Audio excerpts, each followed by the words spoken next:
오느니라. 아멘. 아멘.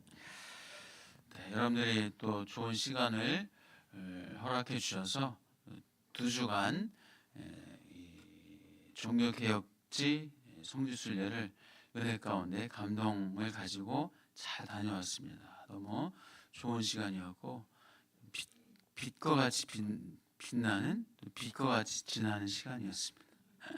예, 참 많은 것을 느끼고 마음에 담고 또 도전도 받고 은혜도 많이 받았습니다. 그래서 지금은 정신이 좀 왔다 갔다 하네요. 새벽 2시 전에 깨가지고 지금 계속 잠을 못 자고 있다 보니까 지금 여기가 교회죠, 여기 맞죠? 현실에서 지금 왔다 갔다 합니다. 하나님 주신 은혜로 또 함께 하기를 바랍니다. 자, 우리가 이 본문을 읽었는데요. 다시 한번 보시면서 자, 우리가 다 하나님의 아들을 믿는 것과 아는 일에 하나가 되어 온전한 사람을 이루어 그리스도의 장성한 분량이 충만한 데까지 이르리니 이는 우리가 이제부터 어린아이가 되지 아니하며 사람의 속임수와 간사한 유혹에 빠져 온갖 교훈의 풍조에 밀려 요동하지 않게 하려 함이라. 오직 사랑 안에서 참된 것을 하여 범사의 그에게까지 자랄지라. 그는 머리니 곧 그리스도라. 그에게서 온몸이 각 마디를 통하여 도움을 받음으로 연결되고 결합되어 각 지체의 분량대로 역사하여 그 몸을 자라게 하며 사랑 안에서 스스로 세우느니라. 제가 굳이 다시 한번 읽어드렸는데, 자, 여러분이 이 본문을 읽으시면서 가장 좀 마음에 와닿는 단어 있으세요? 와닿는 단어 혹은 와닿는 구절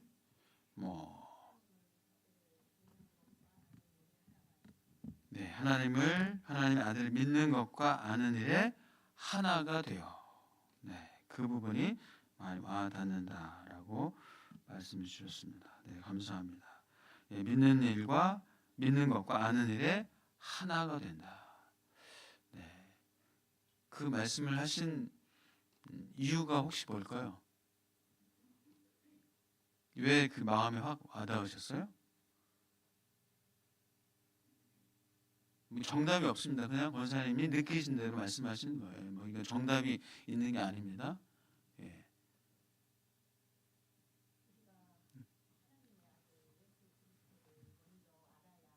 네네.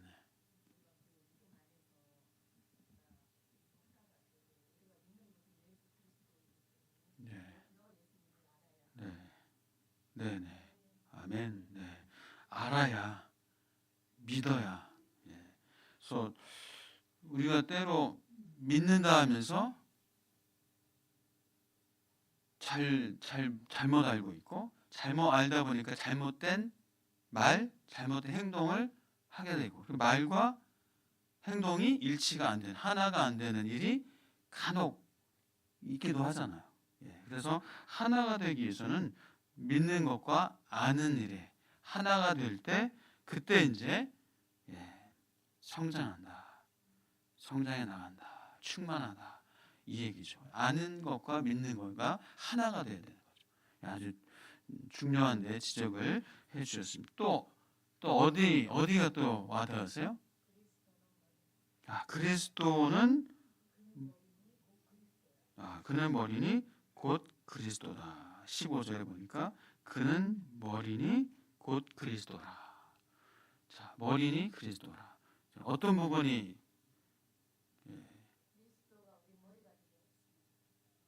그리스도가 우리의 머리가 되었으면 좋겠다. 머리세요. 머리이시죠. 그리스도가 우리 머리다. 머리는 뭘 가리키는 걸까요? 무엇을 의미하는 걸까요? 머리. 그렇죠. 주인, 한마디로 주인, 결정하는. 우리가 머리로 판단하고 결정하잖아요. 그런 의미로 우리의 결정권자, 우리의 주인이라는 의미가 곧 머리다. 그 머리는 곧 예수 그리스도다. 이 부분이 가장 와닿았다. 아멘입니다. 또 다른 분은 어떠세요? 오직 사랑 안에서 몇 절이죠? 15, 16절. 네, 15절. 오직 사랑 안에서. 사랑 안에서. 예, 왜요? 왜 이 마음, 왜 이런 마음이 있었어요?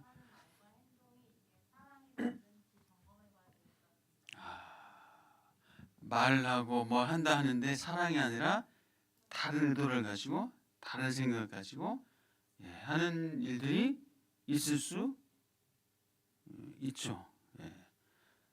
자녀들을 뭔가 이렇게 가르치고 뭐 한다 하면서 사랑이라는 포장으로 내 욕심을 채우려고 하고 누구와의 관계에서 사랑이라는 이름으로 내가 의도하는 말을 이 사람을 어떻게 좀 해보려고 하고 내가 뭔가 지배를 하려고 하고 그런 의도가 숨겨져 있는 사실 우리는 그런 연약하고 악한 본성이 있잖아요.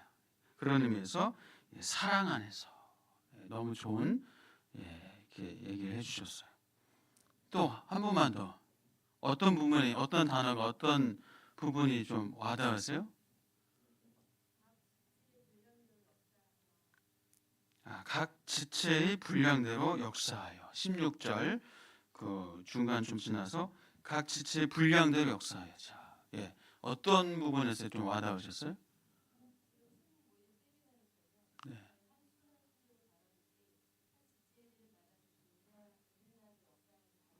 네네.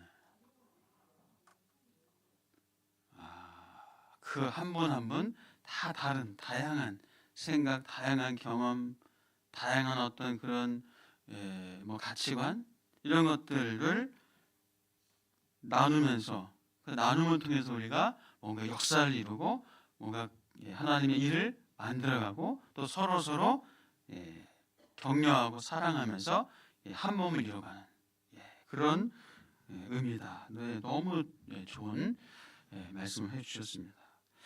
네, 뭐 다들 분명히 하고 싶은 얘기가 많으실 텐데 그러다 보면 또 시간이 많이 지나니까 자 가장 와닿는 단어 지금 하나 뭐 그렇죠? 아까 또 그 머리 사랑 안에서 분량대로 역사하여 결국 이 단어들의 핵심은 제가 볼 때 뭔가 이 소그룹이 아닌가라는 생각이 듭니다. 소그룹. 하나는 소그룹. 사랑 안에서 그 소그룹이 사랑 안에서 참된 것을 하는 것. 그 머리된 예수 그리스도 안에 있는 소그룹. 그래서 이 소그룹의 핵심 단어들이 여러분들이 지금 말씀하신 그 단어, 그 부분들이 아닌가라는 생각이 듭니다. 네, 소그룹. 자, 그래서 우리가 이제 순모임이 사실 소그룹이잖아요. 소그룹입니다. 자, 그럼 왜 순모임인가? 왜 소그룹인가? 자, 왜 소그룹인가? 자, 소그룹을 해야 되는 이유가 뭘까? 소그룹 뭐 대그룹으로 예배드리고 예배로 하면 다 되지 않나요? 예배면 다 끝나지 않나요? 예배에 성공하면 다 되지 않나요? 왜 소그룹인가? 왜 순모임인가? 왜라고 생각하세요? 네? 교제. 교제를 나누기 위해서. 아까 사랑 안에서 분량대로 이게 결국 교제의 의미잖아요. 교제. 교제. 좋습니다. 그래서 이 소그룹 안에서 예배도 교제이긴 해요. 그러나 예배는 큰 어떤 교제이기 때문에 좀 더 디테일한, 좀 더 실제적인, 좀 더 친밀한 교제는 소그룹에서는. 그래서 여러분 십자가가 어떻게 생겼죠? 십자가? 십자가 다 아시죠? 십자가. 십자가는 하나님과 나와의 교제. 십자가가 하나님과 나와의 교제. 그리고 옆에 요 십자가는 그렇죠. 나와 너의 교제. 이거예요. 그래서 진정한 예배는 그거예요. 하나님과 나와의 교제. 그리고 나와 너와의 교제가 있을 때 그것이 진정한 코이노니아. 그것이 예배라는 거예요. 그래서 우리가 예배 드린다 하면 예배 시간 1시간만 딸랑 드리면 나 예배 드렸어, 끝났어. 물론 어떤 이 작은 의미로는 그렇다라고 할 수 있지만, 사실 우리가 예배 후에 뭐 하죠? 밥 먹죠. 식사 교제하고 같이 청소도 하고 또 어제 순모임하고 또 전도팀도 하고, 때로는 우리가 이제 나가서 아우팅하면서 뭐 휴지도 줍고 뭐 이런 것들, 이 모든 것들이 사실은 다 예배예요. 더 확장해서 여러분들이 직장 속에서, 가정에서, 그 안에서 하나님과 나와의 관계, 나와 너와의 관계를 이뤄나가는 것이 예배예요. 그래서 확장해서 보자면 우리의 삶이 다 예배가 될 수 있고, 예배가 될 때 그때 우리의 삶이 풍성한, 장성한 그런 분량으로 성장해 나갈 수 있다는 겁니다. 저는 그래서 살면 살수록, 목회를 하면 할수록 소그룹이 얼마나 중요한가가 더 느껴져요. 담임 목사를 하기 전에는 그렇게 크게 와닿지 않았는데, 또 담임 목사를 하다 보니까 소그룹이 얼마나 소중한지를 정말 느끼게 됩니다. 자, 누구도 소그룹을 하셨나요? 예수님도 소그룹. 12명의 제자. 예수님도 소그룹을 하셨어요. 예수님이 막 대그룹, 막 몇천 명 모여가지고 그렇게 하셨지만 결국 예수님이 집중한 부분은 어디예요? 12제자였어요. 예수님이 집중한 데는 12제자였어요. 물론 70인을 파송하기도 하고 수백 명, 수천 명 말씀을 가르치시기도 했지만, 예수님이 집중한 데는 12제자 소그룹이었다. 근데 참 위로가 되는 것은 그 중에 한 명이 낙오되었다. 실패도 있다. 그래도 얼마나 위로가 됩니까? 예수님도 실패자가 있는데, 어쨌든 예수님도 소그룹에 집중하셨다라는 겁니다. 자, 그러면 두 번째, 소그룹이 건강해야 됩니다. 소그룹이 건강해야 돼요. 그래야 소그룹이 건강해야 성장할 수 있어요.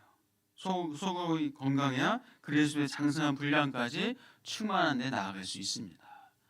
소그룹이 건강하지 않으면 이 대그룹도 이루어질 수 없고 중그룹도 이루어질 수 없고, 소그룹이 건강해야 그 건강한 소그룹이 모여서 중그룹, 대그룹이 되는 거죠. 자, 그러면 소그룹이 건강하려면 무엇이 필요한가? 너무 중요한 부분이에요. 우리가 다 사실 머릿속에 있는 것을 제가 한번 좀 모아본 거예요. 여러분 머릿속에 다 있어요. 다 있습니다. 그것을 한번 이렇게 좀 모아본 건데, 자, 소그룹이 건강하려면 무엇이 필요해요? 현장성이 있어야 됩니다. 자, 이 현장성은 무슨 얘기인가? 딴 사람의 이야기는 별로 의미가 없어요. 딴 사람의 이야기는 의미가 없어요. 옆집 엄마,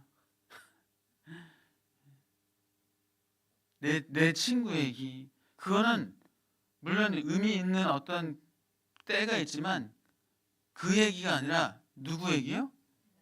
나의 얘기를 해야 돼요. 옆집 엄마 얘기가 아니라, 정치인 얘기가 아니라, 연예인 누구 얘기가 아니라, 다른 사람 얘기가 아니라 내 얘기, 나의 생각, 나의 마음, 나의 감정, 나의 고민, 나의 성공, 나의 실패, 나의 얘기를 하는 것이 중요해요. 그런 의미에서 또 현장성이라는 거예요. 그리고 그 현장에서 우리는 만날 수가 있어요. 만나게 됩니다. 누구를 만나요? 여기 뭐라고 써 있습니까? 누구를 만난다고요? 선견자와 사명자를 만난다. 자, 선견자는 어떤 의미일까요? 그렇죠. 뭔가를 나보다 앞서서 보는 사람, 앞서서 경험하고 앞서서 은혜를 받고 누렸던 뭔가 도전도 받고 그리고 그렇게 살고 있는 그렇게 보고 있는 사람 선견자. 그래서 여러분 순모임 할 때 뭔가 내가 고민 힘들고 막 시험 든 상황에서 그런 얘기를 했을 때 누군가가 해주는 한마디가 어때요?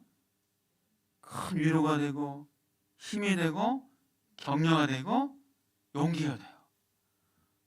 그 한마디가 그 한마디인데 위로가 되는 거예요. 그런 의미에서 그 모임 안에 선견자를 우리가 만나게 된다는 거예요. 여러분도 선견자 되실 축복합니다. 또 선견자가 있어요. 순장님이 선견자이고 또 순원들이 선견자예요. 자, 그런데 또 누구를 만난다고요? 사명자도 만나더라고요. 이 사명자는 누굴까요? 네? 네?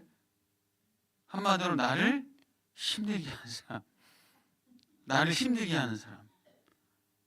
내 사명이 있어요. 나를 힘들게 하고 나를 참 괴롭게 괴로워지니까 목이 아프네요. 괴롭게 하고 정말 만나기 싫은 사람이 있어요, 없어요? 솔직히 있어요, 없어요? 있을 수 있다. 있을 수 있어요. 사명자를 만나더라고요. 자, 그러나 그 사명자는 나에게 어떤 왜 하나님의 사명자를 만나게 하셨을까요?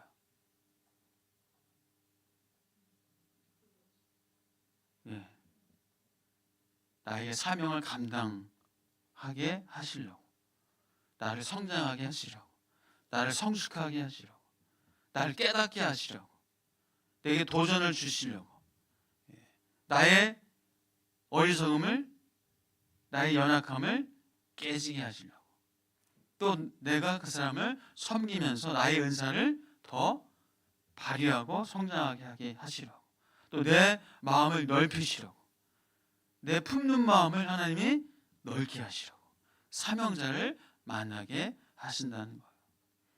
자, 그래서 사명자는 있다 없다? 사명자는 있다. 없으면 우리 성장이 잘 안 돼요. 사명자가 있을 때 성장이 돼요.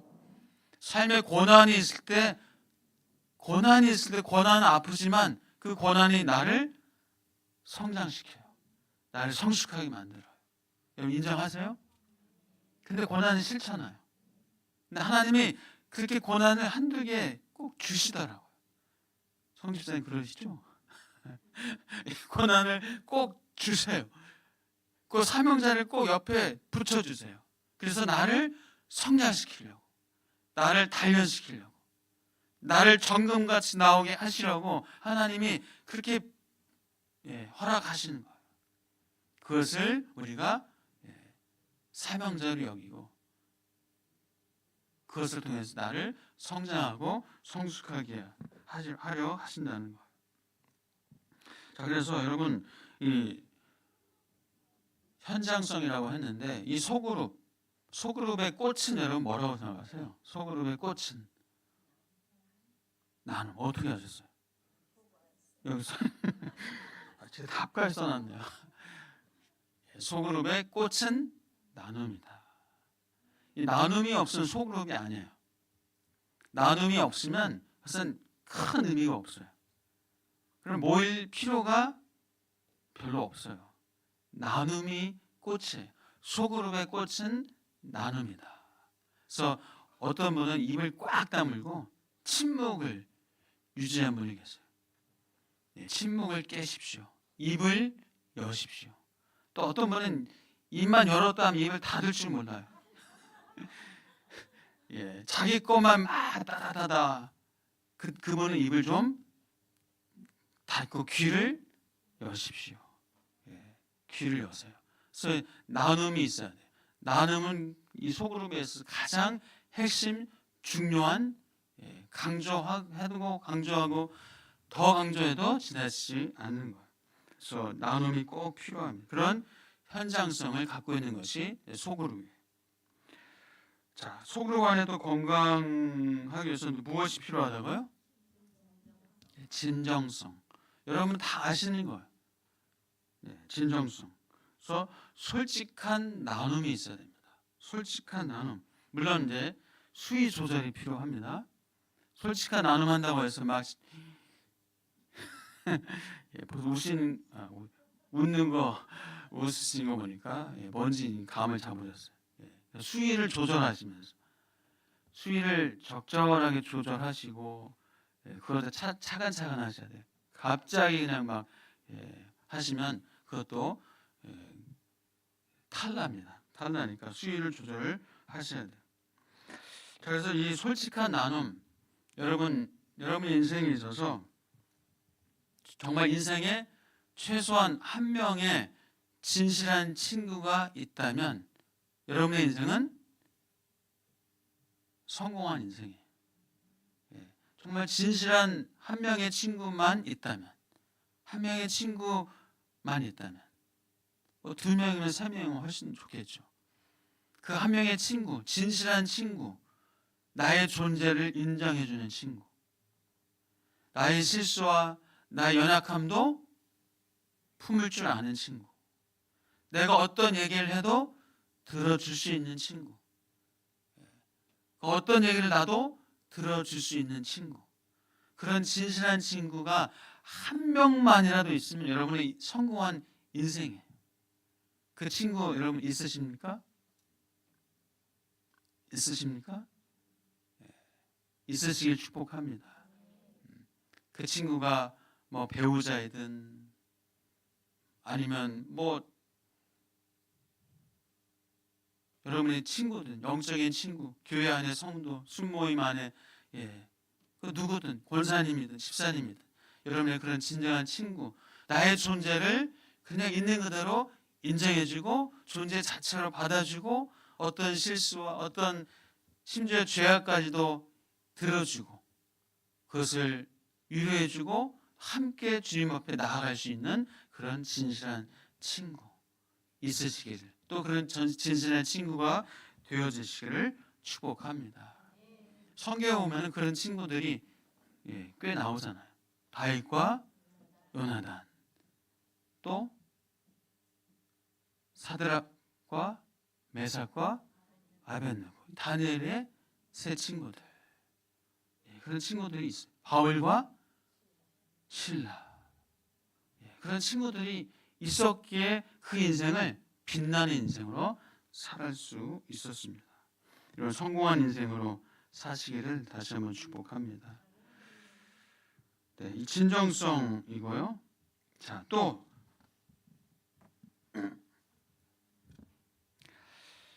이 술모임 안에서, 소그룹 안에서 이 어떻게 살았는지를 이제 나누는데, 어떻게 살았는지를 나눈다고 하면서 뭐 월요일날 뭐 했는데 누굴 만났는데 어쩌고 저쩌고,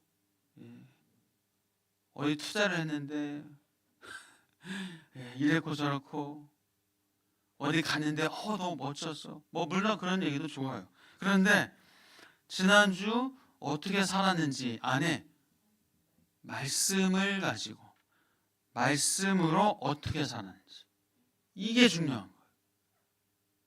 나 어떻게 살았는지 오히려 중요하지 않을 수가 있어요.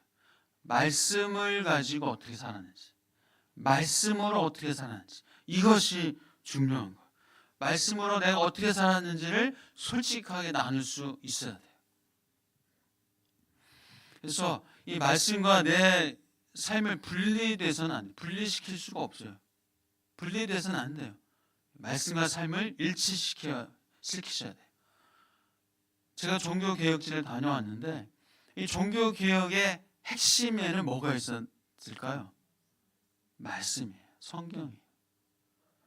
중세시대에는 암흑의 시대였어요. 암흑의 시대. 왜요? 말씀이 부재했어요. 물론 뭐 성당에서 미사 드리면서 라틴어로 뭐 했겠죠. 그러나 그 라틴어로 들려지는 그 말씀이 들려졌을까요? 못 들었어요. 못 들었기 때문에 여러분 성당에 가면은 뭐가 많아요? 성화. 성화가 왜 성화를 그렇게 많이 그렸는지 아세요? 네, 글을 모르니까 성화를 그려가지고 성경의 스토리를 막 이렇게 하는 거예요. 물론 좋은 의미로 이렇게 했는데, 그러나 그냥 그 성경의 이야기를 성화로 다 담아낼 수 있을까요? 없어요. 부족해요. 그리고 또 성당에 가면은 이 성상들이 너무나 많아요. 성상들이 이제 우상이 돼버렸어요. 그래서 그 앞에 성당에 가면은 그 성상 앞에 절을 하고 기도하고 그냥 완전히 우상화가 돼버린 거예요. 그러니 그 백성들이, 그 성도들이 말씀도 모르고 우상 앞에 절을 하고 기도하고 복을 빌고 하니 그 신앙이 말도 안 되는 거죠. 전혀 정말 신앙생활을 하지 못하는 그런, 그때 성경이 루터에 의해서 번역이 되는 거예요. 사람들이 직접 읽을 수 있는 언어로 번역이 되기 시작한 거예요. 그러면서 사람들이 깨어지고 깨어나고 말씀을 통해서, 성경을 통해서 깨어나면서 자신의 삶을 말씀으로 비춰보기 시작하는 거예요. 말씀을 읽으면서, 말씀을 들으면서 자신의 삶에, 자신의 인격에 말씀을 비춰보기 시작하는 거예요. 자기의 일상의 말씀을 비춰보기 시작하면서, 그러면서 개혁이 일어나고 삶의 갱신이 일어나게 된 거예요.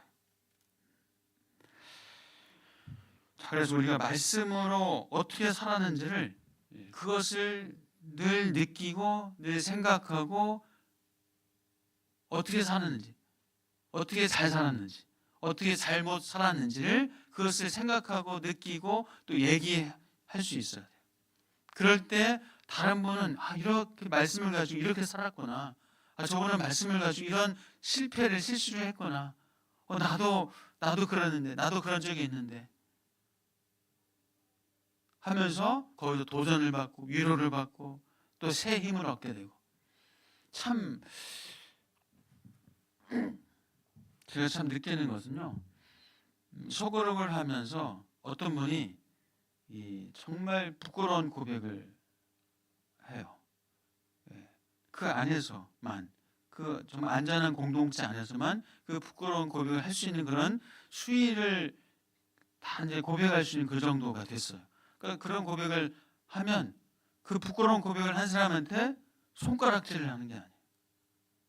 오히려 그 고백을 듣고 내가 도전을 받아요.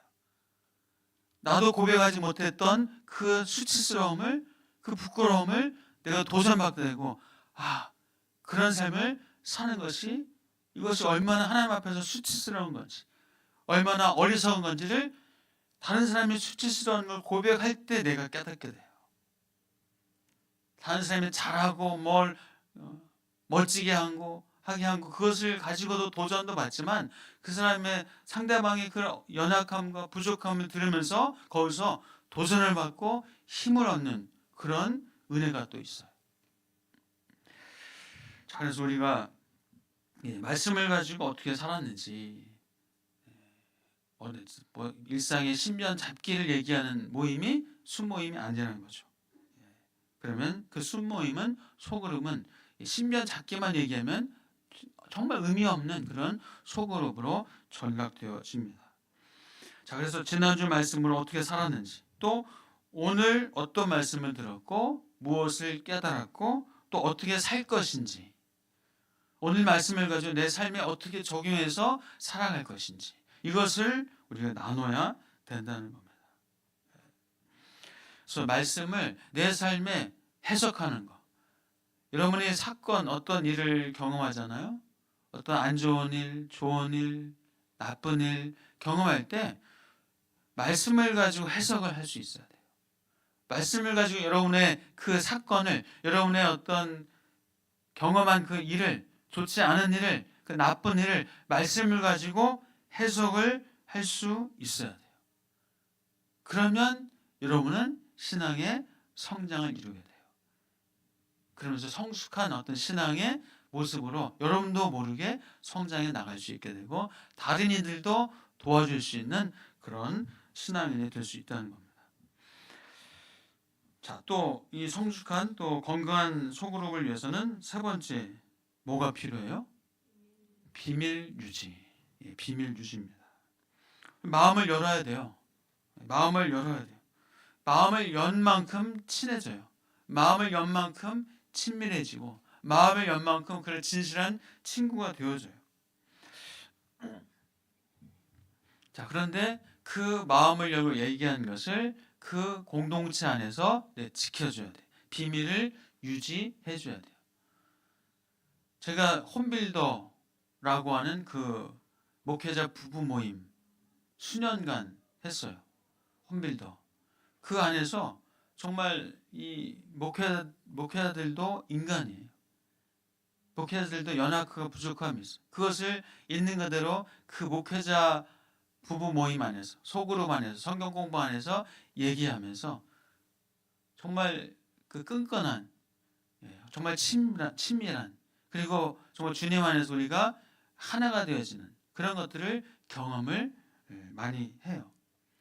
또 좀 친밀한 목사님 부부와 한 번씩 만나서 교제하면서 어떤 그런 부족함도 또 잘한 것도 연약함도 얘기하면서 서로 또 격려를 해주고 또 서로 도전도 주고 서로 또 방향도 한번 제시도 해주고 하면서 그런 친밀한 또 비밀을 얘기할 수 있는 그리고 그 비밀을 지켜줄 수 있는 그런 모임을 저는 가져요.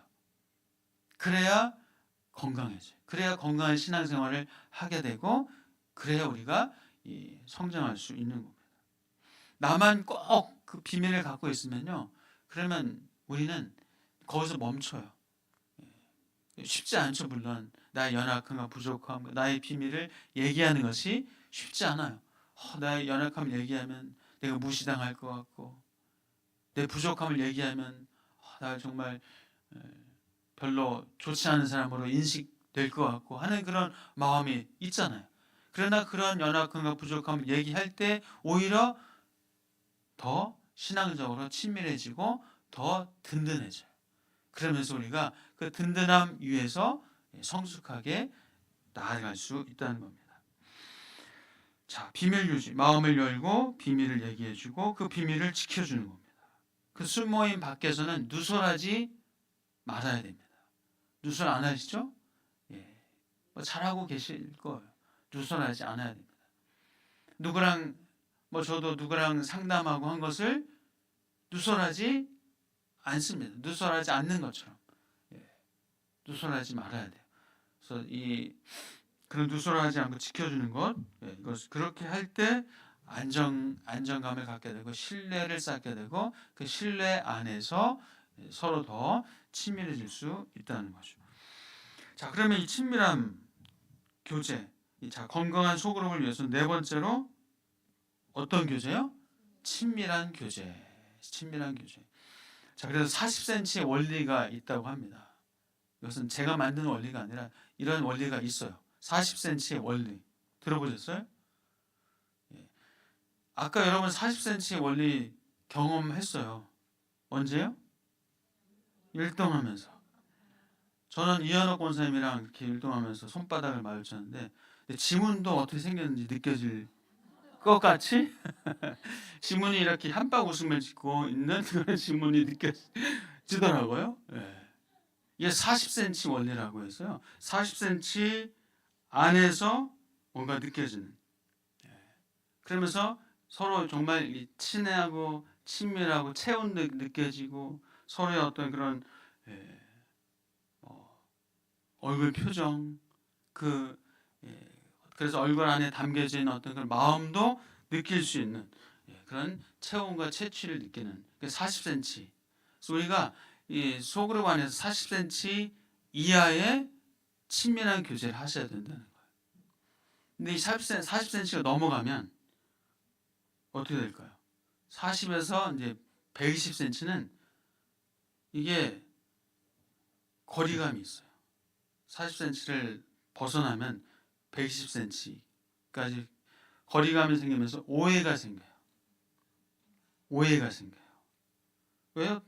얘기를 충분히 해요, 안 해요? 얘기를 안 하고 뭘 해요? 짐작을 해요. 그 한마디를 가지고 거기다 내가 살을 붙이고 뭘 붙여가지고 짐작을 하고 오해를 하고 오해가 오해를 낳고 눈덩이가 되어버리는 거예요. 그래서 40cm 이해할 때는 이 미주알 고주알 다 얘기하게 되고 내 마음 내 생각도 얘기하게 되고 그러면서 오해가 불식되고 해소가 될 수 있는데 그 넘어가 버리면 오해가 생겨버리면서 그 오해 가능성 때문에 친밀함이 더 멀어지게 되고 그러면서 관계가 많이 힘들어지게 되죠. 차라리 120cm 이상 되면은 120cm 이상 120에서 240cm까지가 비즈니스 관계래요. 비즈니스. 이 비즈니스 관계는 그냥 뭐 일주일에 한 번 정도 만나서 그냥 어떤 사무적으로만 얘기하면 되는 거예요. 뭐 거기서 뭐 인간적으로 오해될 일이 있어요? 인간적으로 상처받을 일이 없어요. 그냥 비즈니스예요. 그것이 120에서 240cm래요. 근데 240cm 이상도 있어요. 240cm 이상은 뭐 예를 들어서 1년에 한 번 누가 와서 강의 한번 하고 강의하고 갔었어요. 그분하고 뭐 상처를 받고 주고받고 하나요? 아니에요. 그 이상 저기 트럼프가 여러분한테 인간적인 상처를 주나요? 물론 좋지 않은 뭐 일들 듣지만 인간적인 어떤 정서적인 그 개인적인 친분적인 어떤 그런 상처는 받지 않는 거죠. 자, 어쨌든 우리가 이 순모임 안에서는 이 친밀한 교제 40cm 이하의 교제가 필요하다는 거예요. 그럴 때 주님 안에서 우리가 진정한 친밀한 교제를 할 수 있게 된다라는 그런 또 원리가 있더라고요. 자, 다섯 번째로 이 건강한 순모임을 위해서는 뭐가요? 효용성과 필요성. 이게 무슨 얘기인지 아시겠죠? 그 순모임 안에서 얻는 게 있어야 순모임에 가요. 얻는 게 있어. 얻는 게 또 없는데 갈까요? 얻는 것도 없는데 그 시간 막 1시간, 2시간 내가 그 시간을 막 써버려요, 거기다? 어렵죠. 한두 번 가다가 별로 얻는 게 없어요. 나한테 별로 이렇게 도움이 되는 게 없어요. 그러면 안 가게 되는 거예요. 그럼 멀어지게 되는 거예요. 자, 그래서 얻는 것이 있어야 한다는 거예요. 얻는 것이 있을 때 빠지기가 싫어요. 빠지고 싶지 않아요. 가면은 은혜가 있어요. 가면은 감동이 있어요. 가면 기쁨이 있어요. 가면 위로가 있어요. 가면 분명히 얻는 용기가 있어요. 또 내가 그 사람을 섬기는 어떤 기쁨을 또 얻게 되는 거예요. 그런 빠질 수가 없는 얻는 어떤 그런 영적인 어떤 유익이 있어야 된다는 거예요. 특별히 영적인 유익이 있어야 돼요. 소그룹 안에 우리 교회 안에 소그룹이 다 그런 영적인 유익이 넘쳐나시기를 축복합니다. 자, 그런데 이 소그룹이 힘들어지는 이유가 자칫 그냥 세상적인 얘기가 너무 많아지면 힘들어져요. 세상적인 얘기. 그러면 여기서 이 정말 자신의 솔직한 얘기, 자신의 생각, 자신의 마음, 자신의 정서, 자신의 고민 이런 것들이 서로 와닿아야 되는데 그냥 세상적인 얘기만 하다 보면요, 그럼 건조해져요, 드라이해져요. 그러면서 얻는 것이 없어요. 그러면 뭐 굳이 순모임 가야 내가 얻는 것도 없는데 내가 못하러 가 하게 됩니다. 자, 또 하나는 설교를 2번 듣는 것이 돼서는 안 돼요. 특별히 이제 순장님들이 이제 뭐 잘 하시지만 또 설교를 또 요약한다고 해서 또 쫙 장황하게 하시면 듣는 순원들은 지루해져요. 순장님이 또 설교 또 하시네. 이렇게 될 수가 있다. 우리 순장님들은 그렇지 않으시겠지만 또 다른 또 순장님이 되시고 이렇게 이제 하셔야 될 텐데, 그럴 때 또 두 번의 설교를 듣는 어떤 그런 운은 보면서는 안 된다는 거예요. 그 설교를 통해서 분명히 이제 질문지가 있잖아요. 그 질문지를 가지고 내가 느끼고 내가 도전받고 내가 또 어떻게 해야 되겠다 적용하는 것, 이런 것들을 나누면 되는 거예요. 그런 것을 나누다가 뭔가 핵심이 약간 벗어난, 이것은 이 적용을 그렇게 하는 것이 아닌데 막 그렇게 적용을 엉뚱하게 하려고 하는 그런 순원들이 있어요, 없어요? 예, 우리 교회 안에는 없길 바라지만 간혹 있어요. 예, 뭐 예를 들어서 말도 안 되는 얘기겠지만, 예, 가서 목을 맸더라. 이랬어요. 나 어떻게 적용하죠? 그 다음 또 성경 보니까 너도 그와 같이 하라. 어쨌든 말도 안 되는 얘기지만 우리가 성경을 해석하고 적용할 때 순장들이 그 역할을 해준다는 거죠. 그 적용을 정말 건강하게 올바른 방향으로 적용할 수 있도록 그렇게 해주시는 역할이 또 순장님이 하시는 아주 중요한 역할이겠죠. 자, 그래서 이 소그룹은 설교를 또 듣는 것이 아니라 이제 설교 들은 것을 그것을 느끼고 내가 해석하고 내가 적용하고, 그래서 이렇게 살려고 합니다. 이렇게 살고 싶습니다. 그리고 설교를 지난주에 들었던 설교를 이렇게 해봤습니다. 이렇게 한번 살아봤습니다. 또는 이런 실수도 했습니다. 이렇게 성공적인 삶을 살았습니다. 라고 이렇게 나눔이 있을 때 진정한 소그룹이 성공적으로 될 수 있다. 입니다. 네. 일단은 우리 여기까지 이제 마무리하고요. 우리 순장님들한테 이제 중요한 부분은, 순장님들은 이제 다음 주에 이제 순장만 처음 시작하지만은 늘 순장님들이 좋은 질문을 던지는 거. 뭐 질문이 세 가지가 나오지만 그 질문에 따른 또 다른 어떤 질문을 이렇게 질문을 던지는 것이 또 성도들의 또 순원들의 이 마음 깊이 있는 것을 또 끄집어낼 수 있는 좋은 방법 중에 하나죠. 그래서 질문을 잘하는 것이 중요합니다. 그리고 뭐 누가 어떤 성도님이 뭐 이런 얘기를 했어요. 누가 이렇게 이런저런 얘기를 했어요. 그거 아니야. 그거 틀렸어. 이렇게 무언을 줘서는 안 돼요. 성도님은 그렇게 생각하시는군요. 그렇게 생각하시는군요. 그게 정답이 아닐 수 있어요. 그러나 그렇게 생각하시는군요. 하면서 저의 생각은 이래요. 저는 이렇게 생각해요. 하면서 한 명, 두 명 얘기하면서 스스로 내 생각이 좀 잘못됐구나. 내 방향이 좀 다른 방향이었구나라고 깨닫게 하는 것이 가장 좋습니다. 그런데 끝까지 뭔가 잘못된 어떤 생각을 하게 된다면 순장님이, 리더가 그것을 좀 교정을 해주시고, 또 뭔가 전체가 있을 때 해서는 좀 너무 인격적으로 못 오게 되겠다 하면은 개인적으로 1대1로 이렇게 해주시고, 그것이 필요하죠.